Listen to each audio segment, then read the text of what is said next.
जय श्री राम। बहुत बहुत स्वागत करता हूं आप सभी का एक बार फिर से आपके ही अपने YouTube चैनल पर। मैं पंडित आशीष शर्मा। हमारा आज का विषय रहेगा कि हिम्मत, मेहनत, साहस, जोश और ताकत के ग्रह मंगल देव का राशि परिवर्तन होने जा रहा है। मंगल देव प्रत्येक 45 से 50 दिन में राशि परिवर्तन करते हैं। लगभग कह सकते हैं लगभग 18 से 19 महीने के बाद वापस वो उसी राशि के अंदर आते हैं। लेकिन हर बार उनके फल अलग होते हैं, क्योंकि हर बार उनका किसी न किसी ग्रह से संबंध बनकर उनके फलों में परिवर्तन देता है। इस बार की जो परिवर्तन होने वाला है कि मंगल शनि की मकर राशि से निकलकर, यानी अपनी उच्च राशि से निकलकर शनि की ही दूसरी राशि कुंभ राशि में प्रवेश करेंगे। यानी पहले वो शनि की राशि में थे, इस बार वो शनि के साथ होंगे। इसलिए मंगल के फलों में अंतर तो आएगा, क्योंकि मंगल अकेला होता तो उसके फल वही होते, लेकिन मंगल का अगर संबंध किसी से बन जाता है तो उसके फलों में कहीं ना कहीं कुछ ना कुछ डिफरेंट जरूर आ जाता है। फॉर एग्जाम्पल, आप अकेले बैठे हो तो अलग है, आप किसी के साथ बैठे हो तो कुछ और प्रभाव होता है। ऐसा ही प्लेनेट है मंगल। जैसे हम शनि को, बृहस्पति को, राहु केतु को वरीयता देते हैं, तो उसके बाद चौथे नंबर पर मंगल ग्रह आता है, जिसके बिना जीवन में सभी कार्य अधूरे हैं। और अधूरे इसलिए हैं कि जिस व्यक्ति के अंदर हिम्मत, जोश और साहस नहीं है, वो अपने जीवन में पीछे रह जाता है। उसके अंदर रिस्क टेकिंग कैपेसिटी नहीं होती, वो चीज़ों को उससे घबरा जाता है, बहुत जल्दी परेशान हो जाता है। लेकिन जिनका मंगल बली होता है वो जीवन में आगे बढ़ते हैं, रिस्क लेते हैं और जीवन में परिश्रम करके बहुत कुछ प्राप्त कर सकते हैं। ऐसा ही मंगल ग्रह 15 मार्च 2024 से लेकर 23 अप्रैल 2024 तक राशि में रहेंगे, कुंभ राशि के अंदर, जहां पर बनेगा ये मंगल शनि का योग।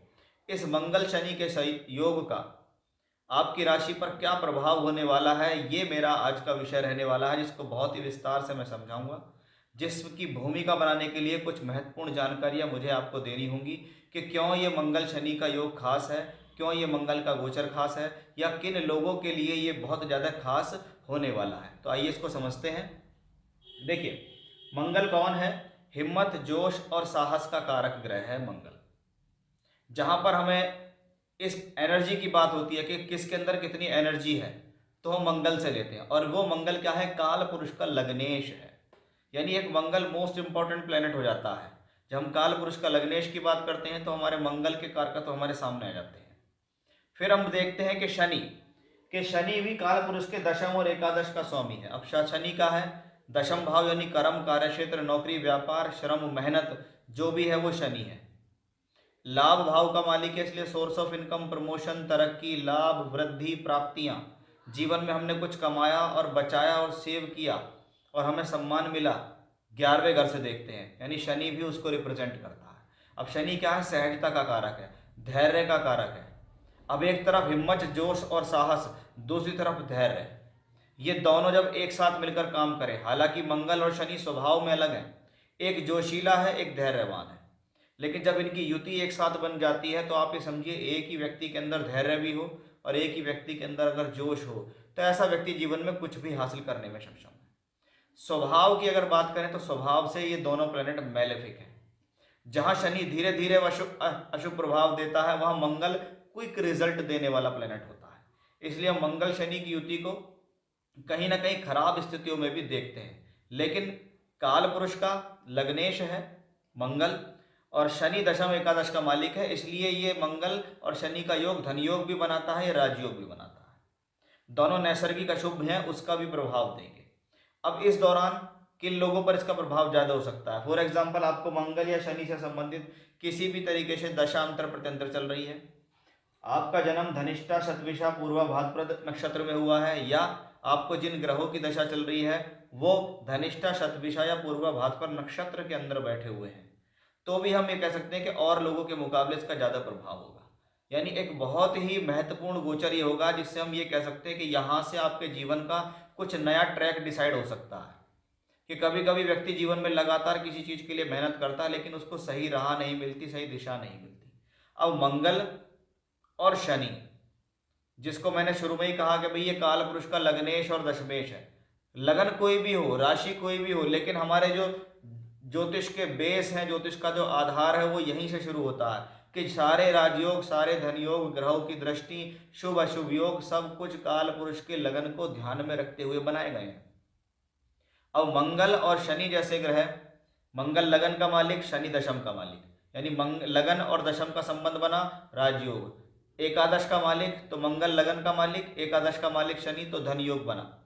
तो युति के हिसाब से ये है, लेकिन हर किसी राशि के लिए ये कितना फेवरेबल है, क्या आपको ये दे सकता है, ये हमारा आज का खास विषय रहने वाला है। तो अब हम आपको समझाएंगे आपकी राशि के अनुसार, कि हम अब तक तो उसके नेचुरल स्थिति को समझ गए, क्योंकि किसी चीज़ का आधार समझना जरूरी है कि किसके बारे में हम बात करने जा रहे हैं। अब उस आधार को हम समझेंगे कि ये जो युति बनने वाली है इसका आपकी राशि विशेष पर क्या प्रभाव है, क्या लाभ है, क्या सावधानी है, क्या चेतावनी है, कौन सा समय आपके लिए बेटर है, क्या आपके लिए इस दौरान बेहतर हो सकता है, वो सब कुछ मैं इस वीडियो में बहुत ही विस्तार से बताने वाला हूँ। इसलिए ध्यान से वीडियो को सुनिएगा, जिससे आपसे कोई भी अधूरी जानकारी ना छूट जाए। आइए बात करते हैं कि धनु राशि के जातकों के लिए ये गोचर कैसा है। धनु राशि, आपके राशि के स्वामी कौन है? बृहस्पति हैं, और बृहस्पति के लिए मंगल मित्र हैं, यानी हम इसको कह सकते हैं कि मित्र ग्रह का राशि परिवर्तन हुआ। अब आप ये देखिए कि बृहस्पति तो राशि का मालिक होकर पंचम भाव में गोचर कर रहा है, उसमें तो कोई प्रॉब्लम ही नहीं है। अब देखिए तीसरा घर कितना ज्यादा बली है, इसमें मैं जो नियम बता रहा हूं वो समझिएगा। पहला नियम, तीसरा घर एक अशुभ भावों में गिनती होती है। 3, 6, 11 त्रिषड आय अशुभ भाव होते हैं। इसके अंदर गया हुआ कोई भी अशुभ ग्रह शुभ फल देता है। शनि भी अशुभ है, मंगल भी अशुभ है। इसका मतलब ये वो कॉम्बिनेशन है जो आपके जीवन में थर्ड हाउस रिलेटेड एक्टिविटीज को पॉजिटिव करता है। अगर आपका कोई भी हिम्मत साहस का काम है, आप स्पोर्ट्स पर्सन हैं, आप मशीनरी टूल्स का काम करते हैं, वहाँ आपकी हिम्मत, आपकी मेहनत, आपके साहस, आपकी एनर्जी, आपका जोश लगता है ऐसे कामों में। आपका मेन काम क्या है? हार्ड वर्क करने का, कि मैं शारीरिक मेहनत करता हूँ, तो उन लोगों के लिए कॉम्बिनेशन अच्छा। जो टूर ट्रैवलिंग्स का काम करते हैं, जिनका छोटी छोटी यात्राओं का काम है, जिनका ट्रैवलिंग से संबंधित काम है, कम्युनिकेशंस का काम है, स्पोर्ट्स से रिलेटेड फील्ड में आप अगर हो, यानी जहाँ पर सॉफ्ट काम ना हो, जहाँ पर हार्ड वर्क हो, उन कॉम्बिनेशंस के लिए बहुत अच्छा माना जाता है। तीसरे घर में शनि है, मंगल उनके साथ, यानी ये दोनों प्लेनेट क्या हैं? मंगल जोश, शनि धैर्य। जिस व्यक्ति के पास जोश भी हो और धैर्य भी हो, जिसको ये पता हो कि मुझे कब जोश दिखाना और कब धैर्य दिखाना है, तो इससे अच्छी तो कोई बात ही नहीं है। यही वो मंगल शनि का कॉम्बिनेशन है जो आपको हिम्मती, मेहनती, पराक्रमी बनाता है। यही वो स्थितियाँ जहाँ पे आप ज़्यादा मेहनत करना शुरू कर देते हो। यही वो स्थितियाँ जहाँ से आपको ट्रैक मिलना शुरू हो जाता है, और उस ट्रैक पे आप लगातार मेहनत करते रहते हो। ये मंगल शनि के कॉम्बिनेशन से आता है। ये मंगल शनि की युति यहाँ से बैठकर 9th हाउस को देखती है। पॉजिटिव क्या है कि मैं अपनी मेहनत से अपने भाग्य को बनाऊंगा, पूरी तरीके से तैयार हूँ। नेगेटिव क्या है? इस दौरान पिता के साथ संबंध या पिता के स्वास्थ्य को लेकर चिंता हो सकती है, इसका ध्यान रखें। मंगल क्योंकि 12वें घर का मालिक होकर यहाँ है और शनि 12वें घर को देख रहा है, इसलिए ये मंगल और शनि का जो कॉम्बिनेशन है ये इस बात को दर्शाता है कि भैया इस दौरान आपको ज़्यादा से ज़्यादा कोशिश करनी चाहिए। अगर आपका कोई भी काम ऐसा है, टूर ट्रैवलिंग, यात्रा, एक्सपोर्ट इंपोर्ट, दूर स्थान से जुड़कर काम करना, या इस दौरान आपको कोई ऐसी अपॉर्चुनिटी मिलती है कि आपको दूर स्थान से जुड़ना पड़े, तो आप उस अपॉर्चुनिटी खोजो कि क्या ये मेरे लिए ठीक है या नहीं, और तुरंत उस पर काम करो, तुरंत उस यात्रा को सेलेक्ट करो और जाओ। आप अवश्य ही वहाँ से कुछ नया और कुछ बेहतर सर्च करके लाएंगे, खोज के लाएंगे, आपको फ़ायदा मिलेगा। ये एक बहुत ही अच्छा कॉम्बिनेशन है। अब दूसरी तरफ पंचम भाव का मालिक बैठा है यहाँ, यानी शिक्षा करने के लिए घर से दूर जाना, शिक्षा करने के लिए ट्रैवलिंग करना। कभी कभी तो क्या, क्योंकि देखो शनि तो देख रहा है इस भाव को, और इस भाव का मालिक मंगल बैठा है यहाँ, यानी शिक्षा का संबंध भी थर्ड हाउस से बन गया। और जब शिक्षा का संबंध बना तो इस दौरान क्या है? आप कॉलेज तलाश रहे हैं, आप एडमिशन तलाश रहे हैं, आपने अपनी शिक्षा पूरी की और अब आप चाहते हैं मुझे कोई अच्छा कॉलेज मिले, मैं दूसरी जगह पढ़ने चला जाऊं, मेरा MBA का कॉलेज मिल जाए, मेरा BTech का कॉलेज मिल जाए, कुछ भी कॉलेज मिल जाए, या आप एजुकेशन को आगे बढ़ाना चाह रहे हैं, एजुकेशन को घर से दूर जाकर करना चाह रहे हैं, विदेश से जाकर करना चाह रहे हैं, तो भी ये कॉम्बिनेशन इस चीज़ को दिखाता है। यानी सबसे ज़्यादा एक्टिवेशन कहाँ आता है? तीसरे घर, 12वें घर, 5वें घर से संबंध। पंचम भाव विद्या, बुद्धि, शिक्षा, तीसरा और 12वां घर टूर ट्रैवलिंग, यात्रा, परिवर्तन, स्थान परिवर्तन। खास तौर पे ये कॉम्बिनेशन उन लोगों के लिए भी होता है जो जॉब में ट्रांसफ़र चाहते हैं, या जॉब में चेंज चाहते हैं, तो ऐसी स्थिति में जॉब में चेंज भी होता है, प्रमोशन के साथ चेंज होता है।